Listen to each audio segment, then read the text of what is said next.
ஒரு விவசாயி தன்னுடைய வயலில் பாடுபட்டு உழைத்து அதில் வரும் சொற்பமான வருமானத்தில் வாழ்ந்து கொண்டிருந்தார்.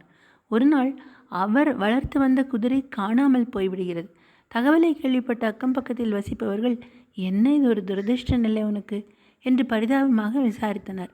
இருக்கலாம் என்று ஒரே வார்த்தையில் அவர்களின் ஆறுதலுக்காக விவசாயி பதிலளித்தார். அடுத்த நாள் பார்த்தால் தொலைந்து போன குதிரை தன்னுடன் 3 குதிரைகளை உடன் அழைத்து வந்தது.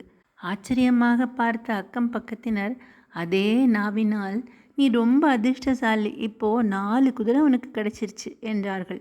தனக்கு கிடைத்த அதிர்ஷ்டத்தை பெரிதாக எடுத்துக்கொள்ளவில்லை அந்த விவசாயி. இருக்கலாம் என்று கூறி முடித்தார். அதற்கும் ஒரு வாரத்துக்கு பிறகு விவசாயியின் மகன் குதிரையை வேகமாக ஓட்டிச் சென்று தவறுதலாக கீழே விழுந்து காலை உடைத்து கொண்டான். அதே அக்கம் பக்கத்தினர், என்னப்பா உனக்கு ஒரு நல்லது நடந்தா அடுத்து ஒரு கெட்டது நடக்குதே, என்ன உன்னோட நிலைமை, கஷ்டமான நிலைமை தான் என்று கூறி ஆதங்கப்பட்டார்கள். விவசாயி பெரிதாக வருந்தவில்லை. அதற்கும் இருக்கலாம் என்ற ஒரே பதில் கொடுத்தார். போர்க்காலம் வந்தது. வீடு வீடாக இராணுவத்தினர் இளைஞர்களை அழைத்து சென்றனர் போருக்கு. விவசாயியின் மகன் கால் உடைந்திருந்ததால் அவனை போருக்கு அழைத்து செல்லவில்லை. அதே அக்கம் பக்கத்தினர், உனக்கு அதிர்ஷ்டம் தாம்பா என்று சொல்ல அதற்கும் இருக்கலாம் என்று கூறினார். விவசாயி ஏன் எல்லா சூழ்நிலையிலும் ஒரே மாதிரியான சமமான மனநிலையில் இருந்தார்? காரணம், அவர் வாழ்வின் இயல்புகளை புரிந்து கொண்டவர்.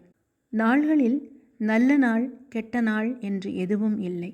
ஒவ்வொரு நாளும் நமக்கு மறைமுகமாக பல பாடங்களை உணர்த்தி கொண்டிருக்கிறது. நல்லது கெட்டது இரண்டும் நாணயத்தின் இரு பக்கங்கள்.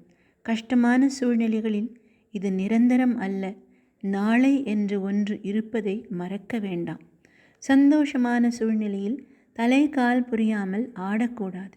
யாருக்கு என்ன வேண்டுமானாலும் நடக்கலாம்.